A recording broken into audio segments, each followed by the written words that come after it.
Friends, আমার চ্যানেলে আমার সকল ফ্রেন্ডস এবং ফলোয়ারদের স্বাগত জানাই। আজকে বন্ধুরা আমরা চলে এসেছি ভয়েস চেঞ্জের নতুন একটা টপিক নিয়ে। তো যারা প্রথম থেকে শেষ পর্যন্ত ভয়েস চেঞ্জ সম্পর্কে কিছু জানো না, তো আজকের ভিডিওটা দেখলে তোমরা অবশ্যই সেই ভয়েস চেঞ্জ সম্পর্কে ধারণা করতে পারবে এবং খুব সহজেই ভয়েস চেঞ্জ তোমরা নির্ণয় করতে পারবে।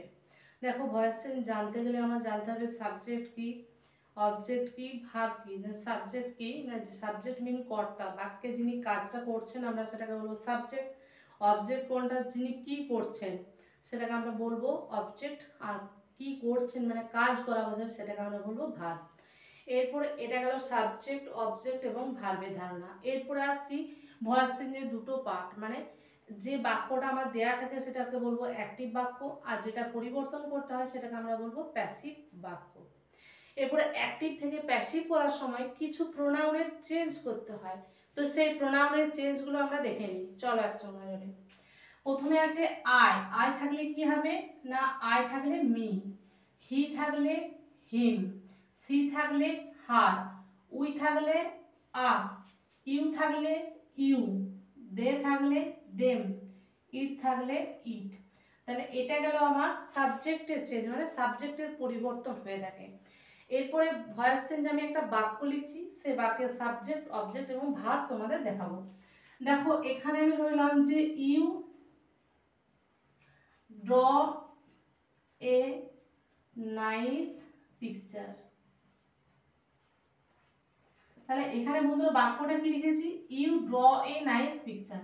তাহলে এখানে সাবজেক্ট কোনটা না, ইউ, কে ছবি আঁকে না তুমি, তাহলে ইউটা সাবজেক্ট নিলাম। এ নাইস পিকচার কি আঁকো, এ নাইস পিকচার, তাহলে এটাকে আমরা বলবো অবজেক্ট। আর ড্র মানে আঁকা, এটাকে আমরা বলবো ভার্ব।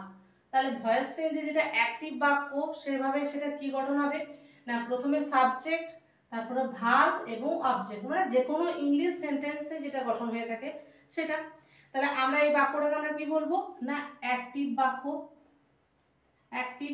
এটাকে আমরা যেটা পরিবর্তন করবো সেই বাক্যটাকে আমরা কি বলবো, প্যাসিভ, মিন প্যাসিভ ভয়েস, তাই তো। তোমাদের দেওয়া থাকে ভয়েস চেঞ্জ দ্য ভয়েস বা প্যাসিভ ভয়েসে পরিণত করো, বা অ্যাক্টিভ বা প্যাসিভ সেটা চুজ করতে, সেটা দেওয়া থাকে। তাহলে প্যাসিভ করার সময় কি হবে না, এই যেটা অবজেক্ট আছে সেটা আমার সাবজেক্ট হবে। নিয়মটা কি, তাহলে অবজেক্ট আমি এখানে কি পেয়েছি না, এ নাইস পিকচার, এ নাইস পিকচার। তারপরে কি হবে, এটা কোন টেন্সে আছে না, ড্র মিন প্রেজেন্ট টেন্স, তাই তো। এখানে ভার্বের সঙ্গে কোনো কিছুই যোগ নেই, সাধারণত সিম্পল প্রেজেন্টের কথা বলা আছে। তাহলে নিয়মটা কি হবে, ইজ, সিম্পল প্রেজেন্ট টেন্সের নিয়ম কি না, অ্যাম, ইজ এবং আর বসে আর ভার্বের থার্ড ফর্ম তো প্যাসিভ ভয়েসে ব্যবহৃত হয়। তো এক্ষেত্রে ইজ বসালাম, তাহলে আমরা অবজেক্ট নিয়ে এলাম এ নাইস পিকচার।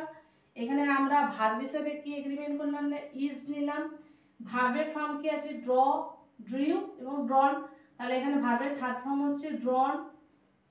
তারপর কি হবে, বাই দিয়ে কি হবে, ইউটা ইউই হয়, বাই দিয়ে ইউ, ইউ।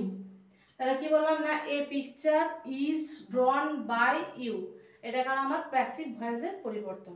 এরকম করে প্রত্যেকটা বাক্যই পরিণত হবে। আর একটা বাক্য আমি ধরো লিখছি এখানে, বললাম they have open a shop. তাহলে এই বাক্যটাকে আমরা, উপরের বাক্যটাকে কি বাক্য বলবো, অ্যাক্টিভ। এটাকে আমরা কি বলবো না, প্যাসিভ, তাই তো। যেটাকে আমরা পরিণত করছি সেটাকে আমরা বলবো প্যাসিভ ভয়েস।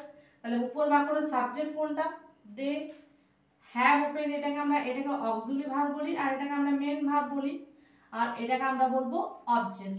তাহলে প্যাসিভ ভয়েসে কি হবে না, অবজেক্টটা ফার্স্ট লিখবো। তাহলে নিয়ম কি নিলাম, অবজেক্ট যেটা পেলাম ও এ সব লিখলাম। এক্ষেত্রে আমার অক্সিলারি ভার্ব হ্যাভ আছে, তাহলে এক্ষেত্রে কি হবে, হ্যাজ। এরপরে হ্যাভ থাকলে কি হয় না, হ্যাজার থাকলে হ্যাজ বিন বা হ্যাভ বিন। এরপরে ভার্বের মানে সাবজেক্টের এগ্রিমেন্ট অনুযায়ী হ্যাজ বিন বা হ্যাভ বিন ব্যবহৃত হয়। এক্ষেত্রে আমার কি হবে না, হ্যাজ বিন। তাহলে এ সব হ্যাজ বিন হলো। তারপর ভার্বের ফর্ম এখানে যেহেতু এটা পারফেক্ট টেন্স সেজন্য করাই আছে, ওপেন বাই কি হবে, ডেটা দেম। তাহলে অ্যানসারটা কি দাঁড়ালো বন্ধুরা না, a shop has been open by them. এটা গেল প্যাসিভ ভয়েস। তো এরকম অনেক উদাহরণ দেওয়া থাকবে। আবার এই বাক্যগুলো যদি দেওয়া থাকে যে প্যাসিভ ভয়েস কোনটা কিভাবে ইয়ে করো প্যাসিভ ভয়েসে, তখন হবে এই যে হ্যাভ বিন ওপেন এটা তোলা দাগ দিয়ে তোমাদের লিখতে হবে যেটা প্যাসিভ ভয়েস। ওপরে যদি বাক করে দেওয়া থাকে তখন সেটা অ্যাক্টিভ ভয়েস।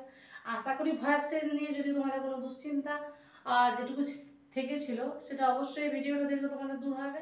তাহলে আজকের ভিডিওটি এই পর্যন্ত রাখছি। যদি আরও ভয়েস চেঞ্জ নিয়ে তোমাদের দরকার হয় তাহলে অবশ্যই কমেন্টে জানিও, আমি সেই নিয়ে আরও নতুন নতুন ভিডিও বানানোর চেষ্টা করছি। তাহলে আজকে এতটুকুই।